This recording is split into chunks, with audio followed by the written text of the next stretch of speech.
What's going on, Internet? I'm Christopher Peterson. You're listening to a Nerd EXP interview. I'm hanging out with Nicholas McDonnell. Hey man, how you doing? Hey, doing great. Uh, Thanks for being on the show and give us some insight into Screencheat. Yeah, no problem. Thanks for accommodating for our crazy time zones. Yeah, if you can't tell, Nicholas is not from my side of the pond. What are you talking about? I'm clearly like a patriotic, blue-blooded American. You can't tell from my solid accent. I mean, that accent would get you a lot of mileage over here. Uh, Yeah, it so, seems. so Nicholas, you're working on Screen Sheet. Obviously, all available on Steam, coming to PS4. Who are you? What's your development in game design? What's Samurai Punk?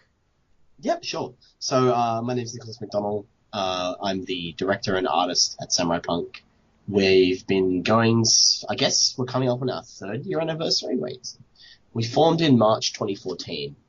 No, it's only our second year anniversary as a company, I think. So we're pretty new. My team's comprised of three people. So myself, I've got a UI programmer and artist, Winston Tang, who formed the company with me originally, and our lead programmer, who we pulled in to make Screencheat with us, Justin Whitford. And we sort of all came together at Game Jams in 2014. That's where we originally came up with the game Screencheat, and we kind of formed the company and moved on from there. And we're, like I said before, we're not from your side of the pond. Yeah, we're Melbourne-based, which is a big city in Australia in the south. And it's, yeah, a really nice hub for developers. And it's been really good for us. But yeah, so since then we've been sort of bringing Screencheat on and getting it beyond PC and bringing it to consoles. So you say consoles. I know it's coming to PS4 on March 1st. Are there Yeah, plans in the works for other console releases? we're sim shipping Xbox One and PS4 actually March 1st. Fantastic. Very ambitious for a team of three. Yeah. From a coding standpoint, is that a pretty seamless transition, or is it kind of making two games?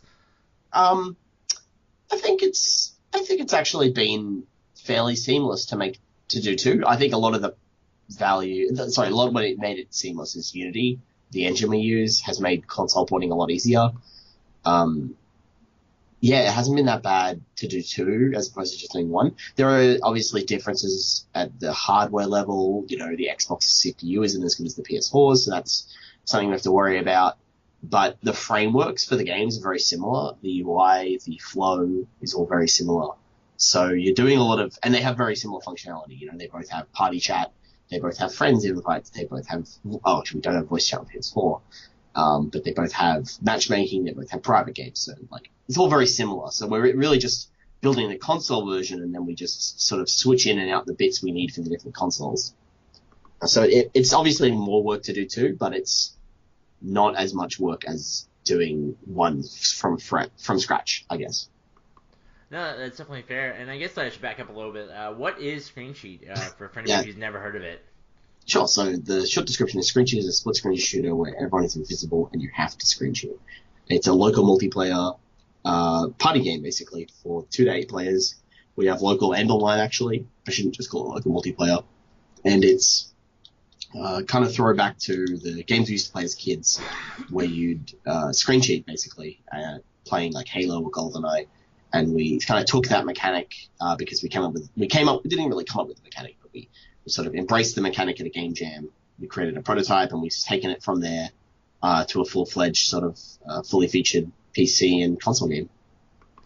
Yeah, so this is already available on Steam. How has the community responded, kind of with tactics? Are people playing the game how you anticipated they would, or are they kind of like going off and, kind of finding their own meta game or mechanics that you guys didn't necessarily see during playtesting?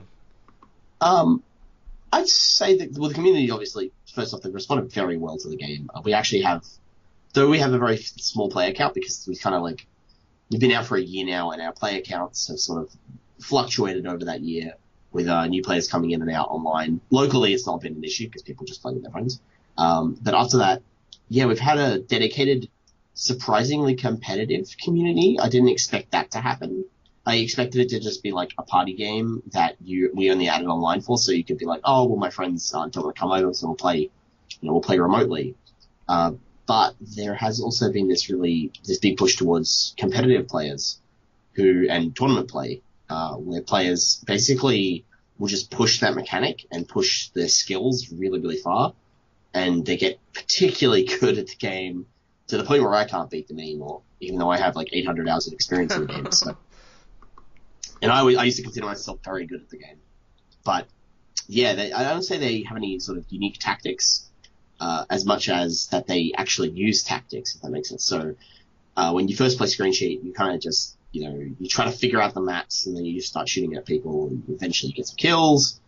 But the game is surprisingly tactical in the way that you move around the space, the way that you manipulate this particular weapons to your advantage, and use those to take out opponents using like weapons that aren't as good or as not as good as other ones. So, the tactical elements of the game sort of get pushed really hard when players get quite good at it, because it's no longer about accuracy, because you kind of already know where your opponent is. There's no need to miss. You won't miss. It's more positioning yourself so you can much more easily take a shot and don't have to wait for as long. And that also comes down partially to like I said before, the weapons, because there are only 10 weapons in the game, but all of them are very, very fundamentally different. Each of them sort of has their own mechanic, their own style of play. They're kind of like picking a fighting game character, actually. And in that, if you're playing, say, a 5-kill deathmatch game, instead of picking a weapon on the map, or when you start, you pick it every time you respawn. So it is kind of like a very, very quick fighting game where you're picking and counter-picking against your opponent. So, they're stuck with a revolver rifle, right, which is a long-range gun. It's the only gun that has more than one shot. And then you suddenly say, okay, well, I'm going to take the candelabra, which is very fast and very sort of risky, but it's able to sort of duck and weave around the extra shots that the revolver has. So you're able to take advantage of that player's weakness, and then maybe they'll counterpick that with something that's very good at dealing with players coming at fast with, say, a broader shot that's closer range. And that's how the game kind of plays out at a higher level. It's really interesting and very different to normal shooters. Man, that was an extremely thorough answer. I think I need to throw out like my next 4 questions. No, but I mean that's definitely great. How many different game modes are in Screencheat? Okay, so there are 9 game modes plus team modes. So of the 9 modes, 8 of them work with teams, and then you can also customize all those modes to create sort of sub-modes or sub-variants. So, for example, you can turn elimination, which is whoever is left standing at the end of a round gets a point, and then it's first to 3. And you can turn that into stock, which is that you get a certain amount of lives, and the only person with lives left at the end of the game wins, which is the Smash-style game mode. So then you can turn, we have that sort of customization where you can say, instead of having 3 rounds, you have 5 lives and 1 round. So that's kind of where I like to push, and you're able to save those out and reuse them later on. And you can also, on top of that, add mutators, which add a lot of, not necessarily core gameplay variants, but sort of very fun or very strange modifiers. So things like Flappy Jump, which lets you have a Kirby-style jump. So you get 5 jumps, but each one's smaller than the last, which actually kind of lets you fly if you can bounce off the ground a little bit as you go around. Or there's other modes which give you hyperspeed. They make the controls slippery, like ice skates, or they just make the player's model visible. Or not really the model, but the ragdoll. So those are the kind of things we let players do with the game. But those core game modes that we have, there's a couple of standard ones like Deathmatch or King of the Hill or Capture the Fun, which is our variant of Oddball. But there's also other modes like Murder Mystery, which is a mode where everyone has a target and a weapon they have to kill their opponent with, but they don't start with a weapon. So they need to find the weapon on the map and then find their target and kill them. And everyone's got their own targets different. So ideally players sort of see who they're trying to kill and then also try to keep an eye on who's trying to get them. So there's this really cool little circular flow of the level where everyone's a hunter and is also prey. And it's really interesting and different. Yeah, I mean, it sounds like a very unique gameplay mode and a very unique game. So that a lot of opportunities for fun and kind of experiences that people don't necessarily have. One thing that really stuck out to me when reading through your screen sheet is the fact that you guys do have online multiplayer. I feel like a lot of games come out and they have a really great couch co-op mechanic, but they don't have that they don't have that online multiplayer, and they kind of limit themselves to the player base. Was it really important for you guys to get online, or? Okay, so that's a really interesting point. So I think online multiplayer was a complete waste of our time in terms of in terms of serving our player base. We've found that about 70 to 80% of our players just play locally anyway. And whether that's because, I guess whether that's because there are less people playing online, so less people are encouraged to play online, it's kind of like a vicious cycle where no one really ever goes online because they can't get games, or it's because the only people who play online are people who just host private games, because like about half the servers that are currently active are always passworded, so it's like people using the online the way we thought they would, which is that they would get a group of friends and just play online as well, which is kind of like simulating a local play. But what it really did, we're a really small team and we'd never done online before, so it added about 70% to our programming budget in terms of development time, which was a really horrible idea.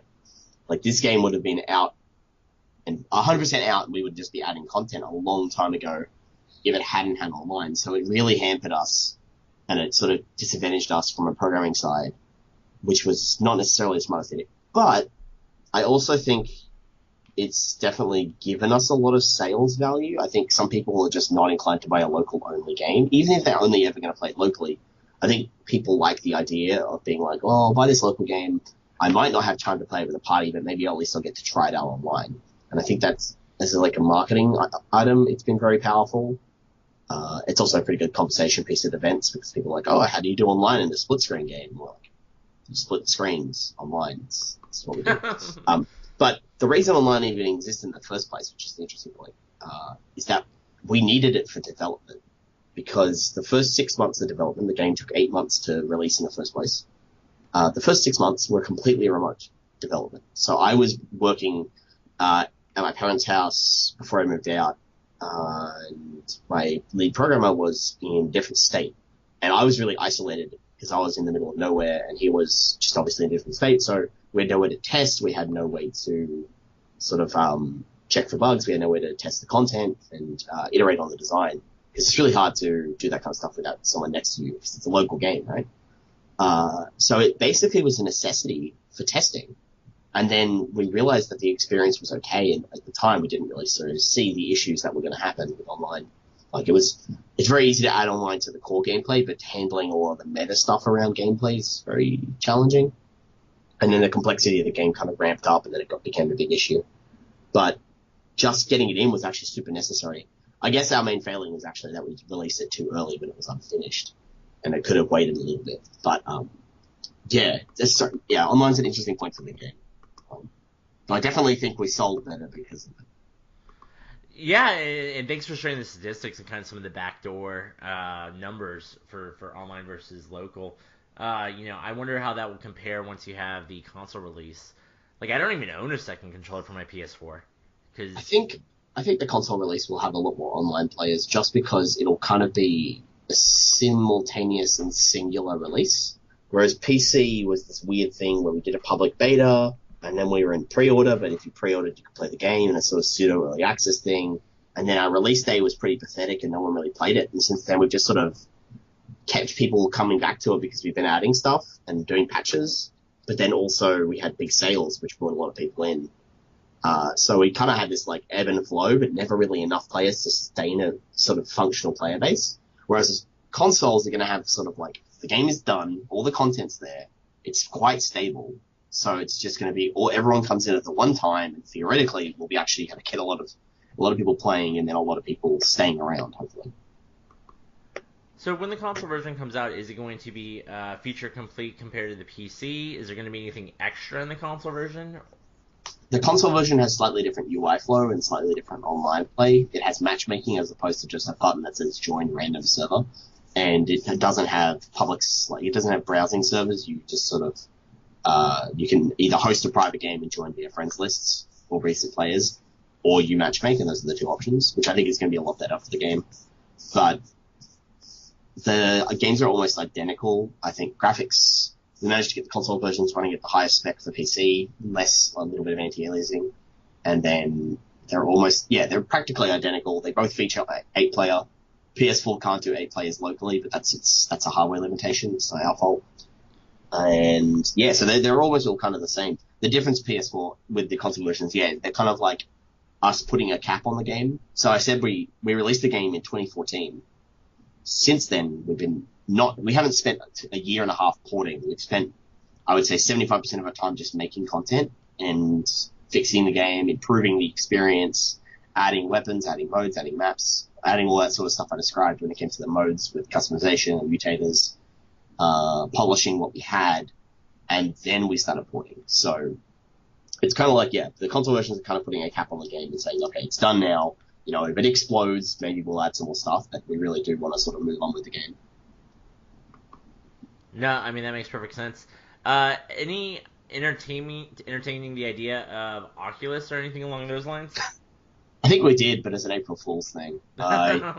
It's totally possible to make, like, I think the only version of Oculus or like VR support that we could add that wouldn't be motion sickness, like, or wouldn't be dumb, like objectively dumb and a joke, is kind of if you've played the Gear VR's movie modes where you sit down and you have like you could be like in a virtual cinema and then the screen's in front of you. I think something like that, but with a couch and the TV, would actually be just fine. I don't know why we do it, but we could totally do it. We just shouldn't, and it'd be a waste of our time. Because it sounds like a great feature to slap on the back of the box. Yeah, no, VR support, but only for one person. It's terrible for a local multiplayer game. I think better would actually be create like a VR mode that only VR players can play, where like one player has vision of everyone else, but everyone else doesn't have vision of them, and they have to do stuff on their screen with the VR. It would be very complicated, but it might be interesting. But that's like, I don't know. I'd wait on to see if VR was even adopted properly before we did that, because we have the hardware, but it would be kind of crazy to do it with no. Considering the game's kind of already sort of in the red in terms of development costs, that would be kind of a horrible idea at this point. Completely understand. So unfortunately, I feel like everyone's always like, "What's next? What's next?" Yeah. What's next after this console release for Samurai Punk? So we're still working on Screencheat. Like, even though we're releasing March 1st, and that's only like 3 weeks away, we've still got stuff to do. So once that's done, we're probably going to keep supporting it a little bit in terms of stability. We've still got a little short list of polished stuff we're going to do, little animation bugs here and there, little tweaks I want to make to the maps, just really minor stuff. Once all that's, we're going to do that not full time. So then we're going to start prototyping up new content, and hopefully we'll have something ready by PAX Prime. That's kind of our goal right now. We've got PAX Prime as the event we kind of go to every year. So we're going to try and have something ready by then, but I have no idea what it's going to be at this point. Fantastic, guys. Definitely something for fans to look forward to. So now that you're kind of near the end of this project, what's kind of one thing that sticks out that you maybe wish you knew in the beginning? I wish I knew how hard multiplayer was going to be to add. It's not even that, like, I think it might have still been the correct thing to add, but it's just the way we approached it was bad. I think if we made it again, we would release online now, like with the game's finished, okay, now let's add online play. And then hopefully we'd have that be influx and we'd maintain an online community. But yeah, it was just handled badly. It wasn't a finished the worst bit was it wasn't finished when we added it in the first place. Like, you couldn't join a game when it was running. You had to wait until it went back to the lobby. It's just crazy, like, unfinished work going out there in the public. And it just wasn't ready for the sort of mainstay. So like prime time. So yeah, that's basically what it would do. And maybe probably not add 8-player, because 8-player was like a drunk joke that we kept adding and supporting. And it meant I had to make the game look a lot worse to run on 8-player. Man, hopefully you guys don't get drunk again and decide 16. Oh, no, I want to add 16. But we need a supercomputer to do that. Like, that'd be crazy, the amount of performance. Actually, I guess it'd run on my computer. Just. Maybe. We'll see. Need a big screen. Well, March 1st, Screencheat comes out on Xbox One and PlayStation 4. People can pick it up today on PC, Mac, Linux on Steam. Thank you, Nicholas, for your time. Definitely appreciate it. Good luck with the upcoming release, and hopefully everyone will be excited for what you guys have to show the next PAX Prime. Yeah, no problem. Thanks, man. All right. Well, thank you guys out there for listening to this interview. I hope that we were able to help you with your screen cheat IQ. Level up, friends.